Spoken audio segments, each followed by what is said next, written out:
Hello friends, स्वागत है सभी का Pooja Dagar GK question for all exam channel पर। यहाँ पर पॉलिटी जीके कर रहे हैं, वो भी हम टॉपिक वाइज, और पार्ट नंबर 6 रहेगा।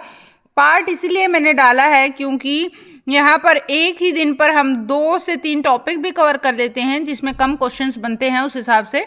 तो पार्ट के अनुसार यहाँ पर हम कर रहे हैं। तो इससे पहले वाले पार्ट्स अगर आपको देखने हैं तो डिस्क्रिप्शन बॉक्स में प्लेलिस्ट का लिंक मिल जाएगा, तो आप देख लीजिएगा। यहाँ पर हम कर रहे हैं लोकसभा संबंधी प्रश्नों उत्तर, तो प्लीज वीडियो में अंत तक जुड़े रहें।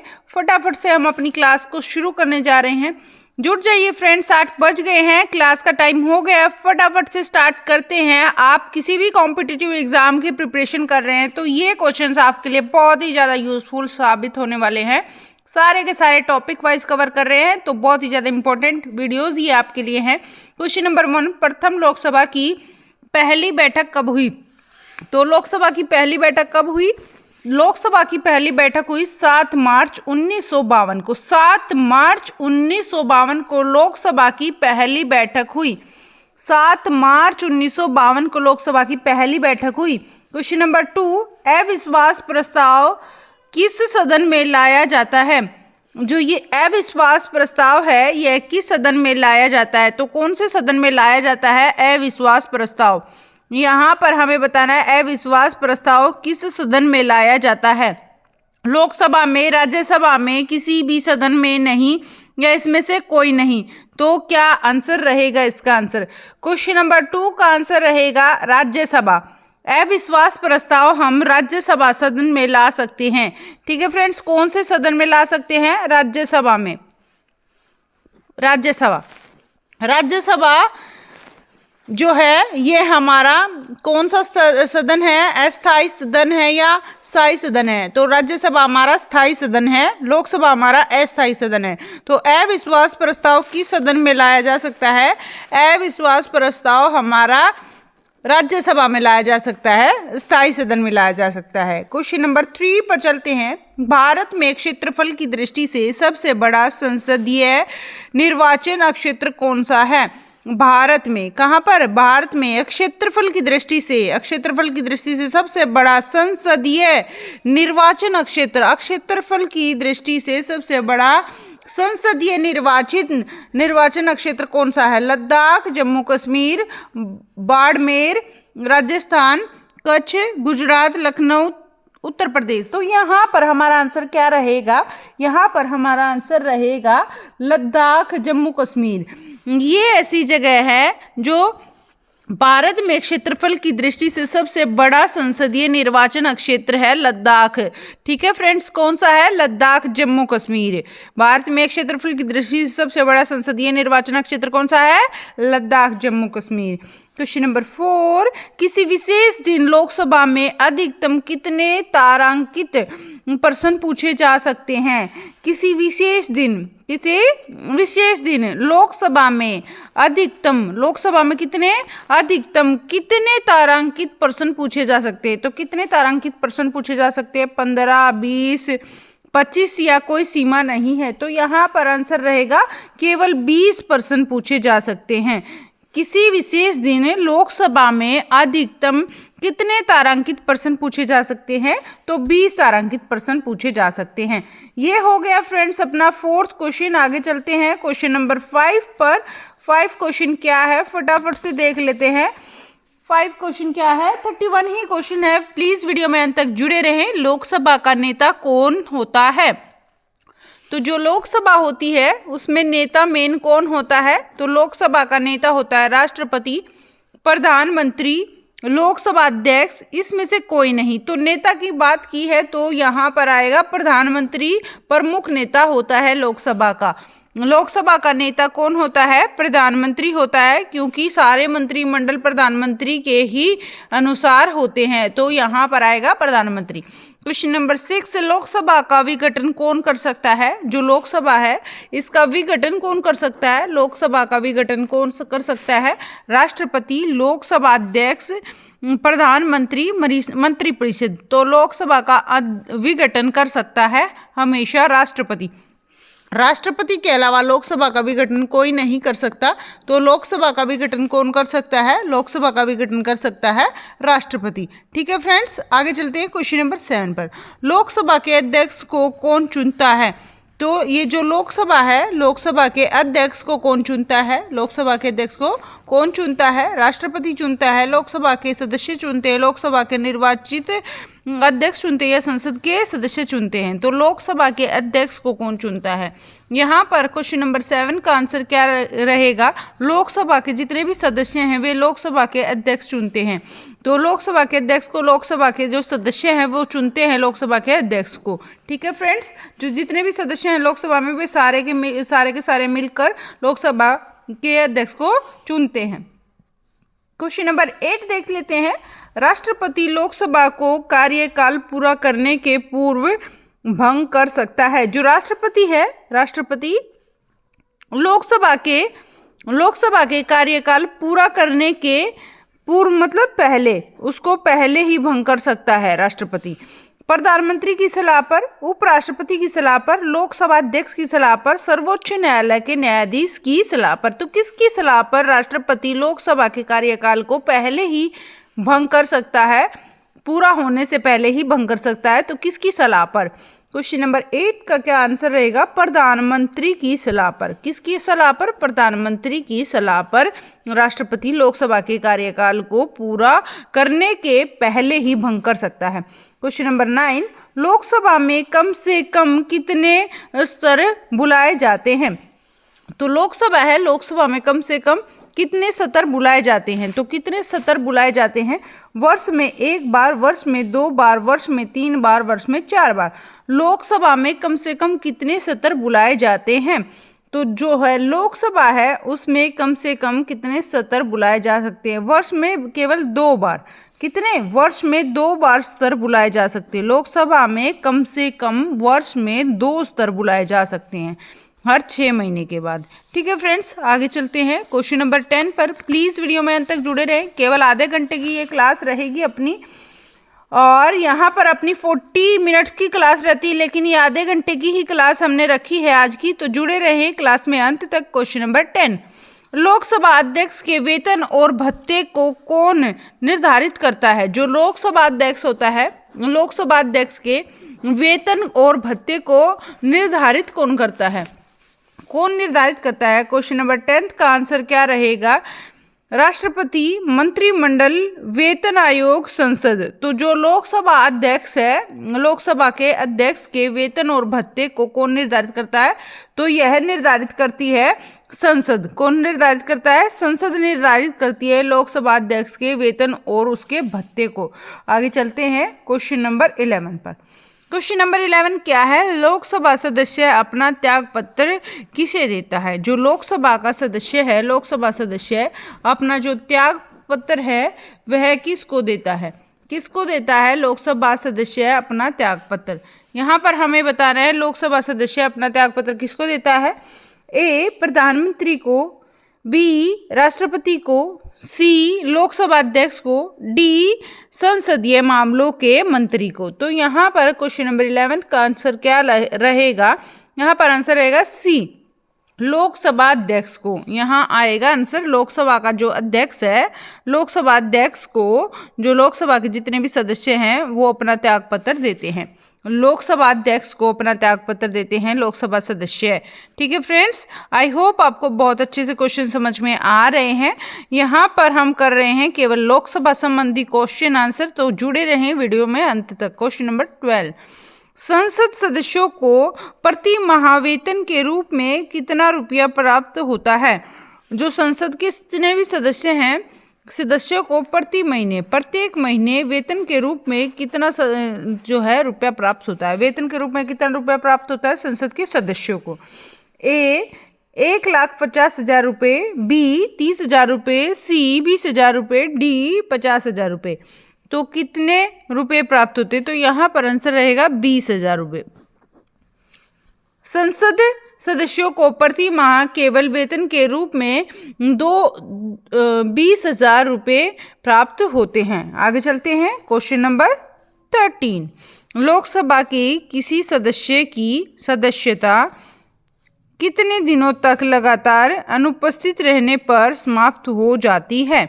जो लोकसभा के सदस्य हैं वह जब अनुपस्थित हो जाएंगे लोकसभा में तो कितने टाइम तक, कितने दिन तक वह अनुपस्थित रहने पर उनकी जो सदस्यता है वह समाप्त कर दी जाती है। उनकी क्या सदस्यता समाप्त कर दी जाती है।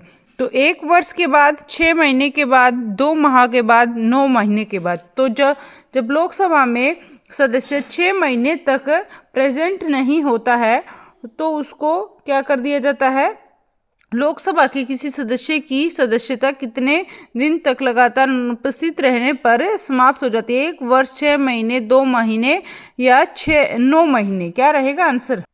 तो क्या रहेगा इसका आंसर? इसका आंसर रहेगा 6 माह, 6 महीने तक, 60 दिन तक अगर लोकसभा का कोई सदस्य अनुपस्थित रहता है तो उसकी सदस्यता समाप्त कर दी जाती है।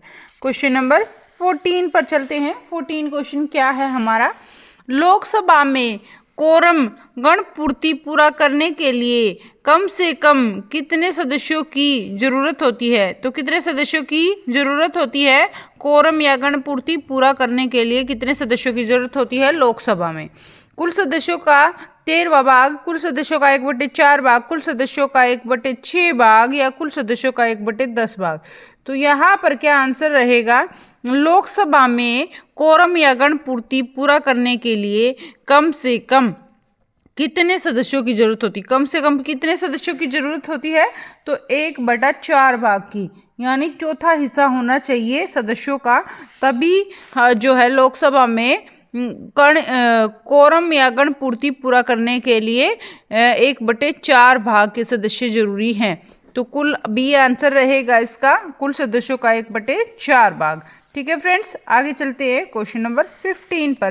क्वेश्चन नंबर 15 पर चलने से पहले अगर वीडियो को अभी तक लाइक नहीं किया है तो फटाफट से लाइक कर दीजिए और ज़्यादा से ज़्यादा शेयर करें। चैनल पर नए तो चैनल को सब्सक्राइब कर लीजिए फटाफट से, और सब्सक्राइब करके बेल आइकन को प्रेस कर लीजिएगा, ऑल पर क्लिक कीजिएगा, नहीं तो फिर आपको नोटिफिकेशन नहीं मिलेगा। बाकी अपना टाइम फिक्स है 3 बजे दिन में और शाम को 8 बजे। क्वेश्चन नंबर 15, आपातकाल के दौरान संसद लोकसभा का कार्यकाल एक बार में कितने समय के लिए बढ़ा सकती है।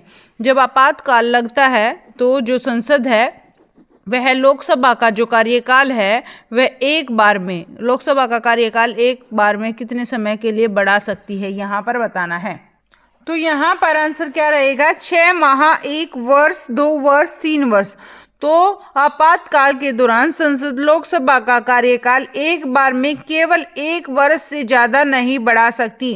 कितने वर्ष से ज़्यादा नहीं बढ़ा सकती? 1 वर्ष से ज़्यादा नहीं बढ़ा सकती। तो यहाँ पर 15 का आंसर रहेगा बी, 1 वर्ष से ज़्यादा नहीं बढ़ा सकती। ठीक है फ्रेंड्स, आगे चलते हैं क्वेश्चन नंबर 16 पर। लोकसभा का सामान्यतः कार्यकाल कितने वर्ष होता है? जो लोकसभा होती है इसका सामान्यतः कार्यकाल कितने वर्ष रहता है? 3 वर्ष रहता है, 5 वर्ष रहता है, 6 वर्ष रहता है या 4 वर्ष रहता है? तो जो लोकसभा है, लोकसभा का सामान्यतः कार्यकाल रहता है, ये रहता है 5 वर्ष के लिए। 5 वर्ष के लिए लोकसभा का सामान्य कार्यकाल रहता है। लोकसभा का सामान्यतः कार्यकाल 5 वर्ष तक रहता है।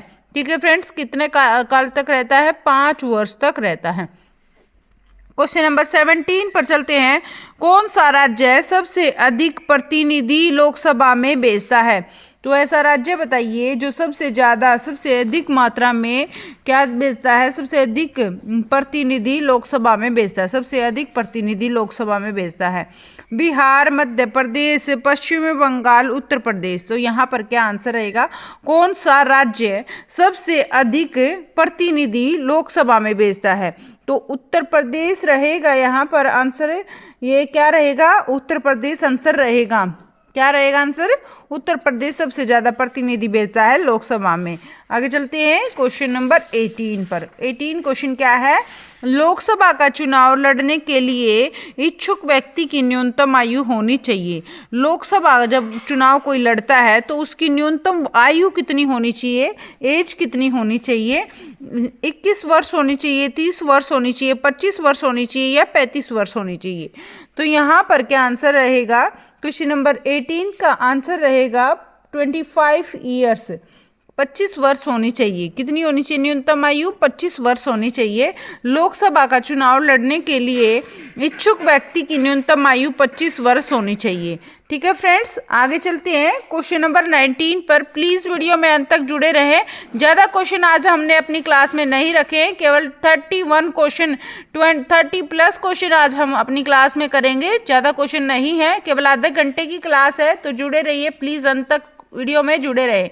क्वेश्चन नंबर 19, राष्ट्रपति लोकसभा के 2 सदस्यों को निम्न का प्रतिनिधि देने के लिए नामित कर सकता है। तो यहाँ पर क्या आएगा? जो राष्ट्रपति हैं वे लोकसभा में 2 सदस्यों को मनोनीत करते हैं, तो 2 सदस्यों का प्रतिनिधित्व देने के लिए नामांकित कर सकता है, तो नामित कर सकता है। तो किस नाम से वह 2 सदस्यों को जो है नियुक्त कर सकता है? एंग्लो इंडियन, ईसाई, बौद्ध धर्मावलंबी या फिर पारसी। तो यहाँ पर आंसर रहेगा एंग्लो इंडियन। क्या रहेगा? Anglo Indian. लेकिन अभी यह जो है समाप्त कर दिया गया है, 2 सदस्य राष्ट्रपति के द्वारा नहीं चुने जाते हैं अब। तो यहाँ पर ये वैसे तो ये नाम है एंग्लो इंडियन के नाम से, ये जो है लोकसभा के 2 सदस्यों को प्रतिनिधि देने के लिए नामित किया जाता है। आगे चलते हैं क्वेश्चन नंबर 20, लोकसभा के लिए प्रथम आम चुनाव कब हुआ था? लोकसभा के लिए प्रथम आम चुनाव कब हुआ था? 1949 में, 1952 में, 1950 में, 1954 में। तो लोकसभा के लिए पहला जो आम चुनाव है, आम चुनाव कब हुआ था? लोकसभा के लिए पहला आम चुनाव कब हुआ था? क्वेश्चन नंबर 20 का क्या आंसर रहेगा? पहला आम चुनाव हुआ था 1952 में। कब हुआ था? 1952 में पहला आम चुनाव हुआ था। लोकसभा के लिए प्रथम आम चुनाव हुआ था 1952 में। आगे चलते हैं क्वेश्चन नंबर 21 पर। 10 क्वेश्चन बचे हैं, तो ज़्यादा समय आज मैं आपका नहीं लूँगी, फटाफट से कंप्लीट कर लेते हैं वीडियो को। लोकसभा के एक निर्वाचन क्षेत्र कम से कम कितनी जनसंख्या का प्रतिनिधित्व करती है? जो लोकसभा है, लोकसभा के एक निर्वाचन क्षेत्र कम से कम, एक जो निर्वाचन क्षेत्र में कम से कम कितनी जनसंख्या का प्रतिनिधित्व करता है? 5 लाख, 10 लाख, 7.5 लाख, 15 लाख। तो यहाँ पर आंसर क्या रहेगा? लोकसभा के एक निर्वाचन क्षेत्र, एक जो निर्वाचन क्षेत्र होता है कम से कम कितनी जनसंख्या का प्रतिनिधित्व करता है? तो 7.5 लाख जनसंख्या का प्रतिनिधित्व करता है। आगे चलते हैं क्वेश्चन नंबर 22 पर। 22 क्वेश्चन क्या है? लोकसभा में राज्यवार सीटों का आवंटन 1971 की जनगणना पर आधारित है। यह जो लोकसभा में क्या राज्यवार सीट जितनी भी हैं, राज्यवार सीटों का आवंटन जो है वह 1971 की जनगणना पर आधारित है। किसकी जनगणना पर आधारित है? 1971 में जो जनगणना हुई थी उस पर आधारित है। ठीक है, यह निर्धारण किस वर्ष तक यथावत रहेगा? जो ये निर्धारण कर दिया गया है, तो जो ये निर्धारण कर दिया गया है किस वर्ष तक यथावत रहेगा? तो किस वर्ष तक यह यथावत रहेगा? जो लोकसभा में राज्यवार सीटों का आवंटन, राज्यवार जितने भी राज्य हैं उनमें जो सीटों का आवंटन है वह 1971 की जनगणना के अनुसार आधारित कर दिया गया। मतलब कितने राज्य, कौन से राज्य में से कितनी सीटें आनी है, तो ये सब निर्धारण पहले से 1971 में कर दिया गया। तो यह कब तक यथावत रहेगा? ऐसे कैसे कब तक रहेगा? यहाँ पर रहेगा 2031 ईस्वी तक, या 2026 ईस्वी तक, या फिर 2021 तक, या फिर 2011 तक। तो 2026 तक ऐसा रहेगा। क्या रहेगा? 2026 तक ऐसा रहेगा कि जितने भी राज्यों में से जितनी सीटें निर्धारित कर दी गई है पहले से ही लोकसभा के लिए, वैसे ही निर्धारण रहेगा, उसको कम ज़्यादा हमें नहीं कर सकते हैं।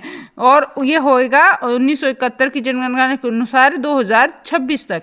क्वेश्चन नंबर 23 क्या है? लोकसभा के निर्वाचन क्षेत्र का सीमा निर्धारण पहली बार निम्नलिखित में से किस वर्ष किया गया? तो जो लोकसभा है, लोकसभा के निर्वाचन क्षेत्र का, किसका निर्वाचन क्षेत्र का सीमा निर्धारण पहली बार निम्नलिखित में से किस वर्ष में किया गया? तो कौन से वर्ष में किया गया? 23वें का आंसर क्या रहेगा? 1973 में। तो क्या रहेगा इसका आंसर? 1973 रहेगा। लोकसभा के निर्वाचन क्षेत्र का सीमा निर्धारण, लोकसभा के निर्वाचन क्षेत्र का जो निर्वाचन क्षेत्र है कितने क्षेत्र में से चुना जाएगा, निर्वाचन क्षेत्र है उसका सीमा निर्धारण कर दिया गया, कितनी सीमा में से लिए जाएंगे। तो पहली बार निम्नलिखित में से किस वर्ष में यह किया गया, तो ये जो सीमा निर्धारण कर दिया गया था कितने क्षेत्र में से लोकसभा के निर्वाचन होगा, तो यह 1973 में, वर्ष 1973 में इसे जो है निर्वाचित क्षेत्र का सीमा निर्धारण कर दिया गया था पहली बार 1973 में। क्वेश्चन नंबर 24, वर्तमान लोकसभा में प्रत्येक राज्य के लिए स्थानों का आवंटन आधारित है। तो जो वर्तमान की जो है लोकसभा है, वर्तमान लोकसभा में प्रत्येक राज्य है, हर एक राज्य के लिए स्थानों का आवंटन आधारित है। कौन सी जनगणना के अनुसार आधारित है? 1951 की जनगणना पर, 1961 की जनगणना पर, 1971 की जनगणना पर, या फिर 1991 की जनगणना पर। तो ये जो सब कुछ निर्धारण हो गया था लोकसभा में प्रत्येक राज्य के लिए स्थानों का आवंटन भी यह निर्धारित कर दिया गया था। तो कौन सी जनगणना में? 1971 की जो जनगणना हुई थी उसमें सारा निर्धारण पहले से ही कर दिया गया, कितनी सीमा में कितनी सीटें किसी राज्य से ली जाएंगी और कितना निर्वाचन क्षेत्र का जो सीमा निर्धारण रहेगा। क्वेश्चन नंबर 25, राष्ट्रपति द्वारा, किसके द्वारा? राष्ट्रपति द्वारा लोकसभा में आंग्ल भारतीय समुदाय के 2 सदस्यों को किस अनुच्छेद के तहत मनोनीत करता है? तो जो राष्ट्रपति है, राष्ट्रपति के द्वारा लोकसभा में, किसमें? लोकसभा में आंग्ल भारतीय समुदाय के 2 सदस्य जो होते हैं उसको किस अनुच्छेद के तहत मनोनीत करता है? तो कौन से अनुच्छेद के तहत इन 2 सदस्यों को मनोनीत करता है? अनुच्छेद 330, अनुच्छेद 333, अनुच्छेद 331, अनुच्छेद 335। तो यहाँ पर क्या आंसर रहेगा? इसका आंसर रहेगा अनुच्छेद 331। क्या रहेगा?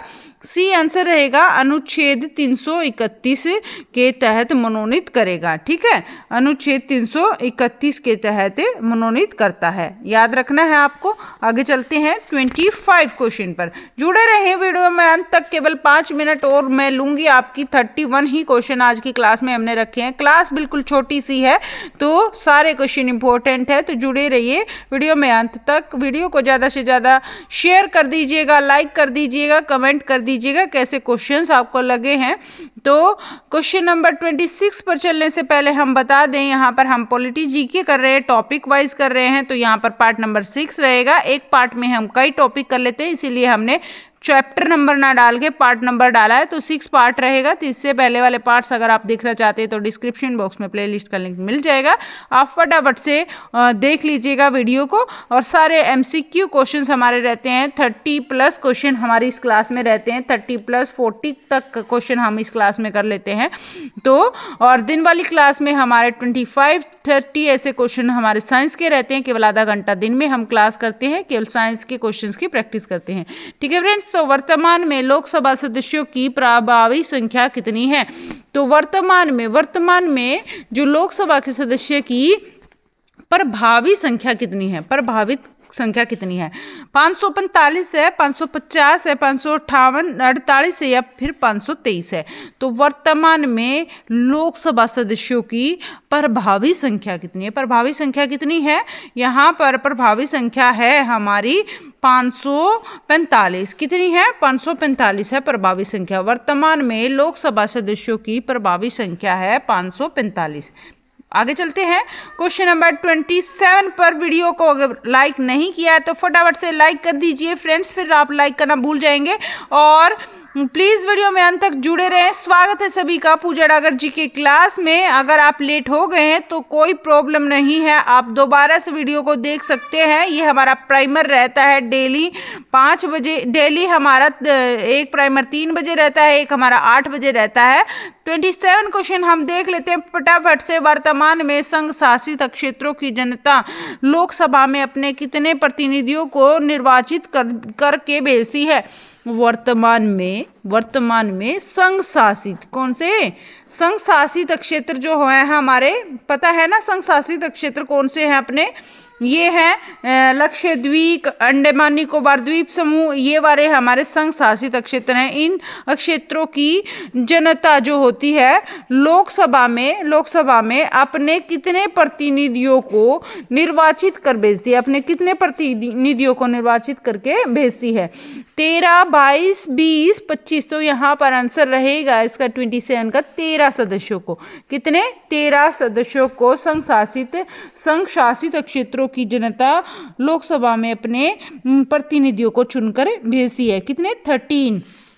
आगे चलते हैं क्वेश्चन नंबर 28 पर। 28 क्वेश्चन क्या है? वर्तमान में लोकसभा के कितने सदस्यों को राज्य की जनता सीधे निर्वाचित करती है?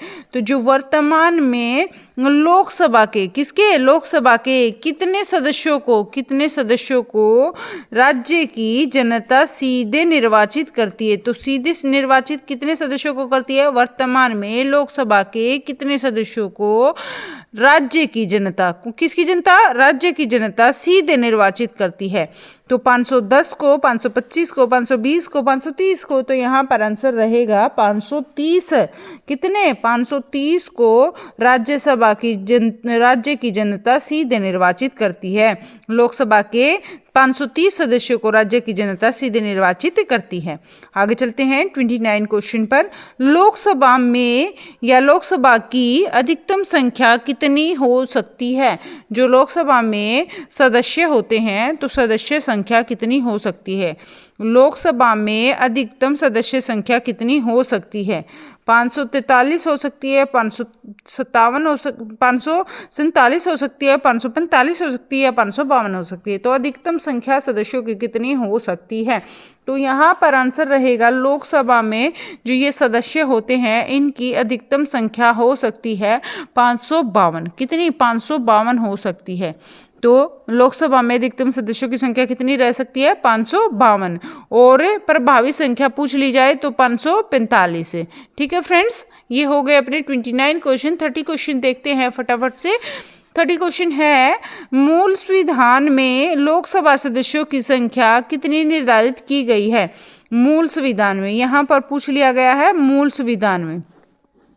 तो मूल संविधान में लोकसभा सदस्यों की संख्या, मूल संविधान में लोकसभा सदस्यों की संख्या कितनी निर्धारित की गई? तो मूल जो संविधान है, मूल संविधान में लोकसभा के सदस्यों की संख्या 500, 542 या फिर सी 510 या फिर डी 525। तो मूल संविधान में लोकसभा सदस्यों की संख्या है वो 500 निर्धारित की गई है। कितनी? 500 निर्धारित की गई है। ए आंसर इसका रहेगा, 500 निर्धारित की गई है। लास्ट एंड फाइनल एक क्वेश्चन और कर लेते हैं। जुड़े रहिए वीडियो में अंत तक, फटाफट से ये क्वेश्चन भी देख लेते हैं। जैसे कि मैंने बताया आज की क्लास लंबी नहीं है, अपनी छोटी सी क्लास हमने आज की रखी है। 40 मिनट की अपनी क्लास रहती है, लेकिन हमने केवल आधा घंटा में इसको कवर कर लिया है, बल्कि आधे घंटे से पहले ही कवर कर लिया। 31 क्वेश्चन क्या है? 31वें संवैधानिक संशोधन अधिनियम द्वारा लोकसभा की अधिकतम सदस्य संख्या कितनी निर्धारित की गई है? तो अधिकतम सदस्य संख्या कितनी निर्धारित की गई है? 31वें, कौन से? 31वें संवैधानिक संशोधन द्वारा, 31वें संवैधानिक संशोधन अधिनियम द्वारा लोकसभा की अधिकतम सदस्य संख्या निर्धारित की गई है। तो अधिकतम सदस्य संख्या निर्धारित की गई है 530, 540, 542, 545। तो यहाँ पर आंसर रहेगा 545। कितनी? 545। ठीक है फ्रेंड्स, ये डी क्वेश्चन इसका आंसर रहेगा। थैंक यू सो मच आप सभी का वीडियो में अंत तक जुड़े रहने के लिए और वीडियो को कंप्लीट देखने के लिए। थैंक यू आपका, थैंक यू वेरी मच।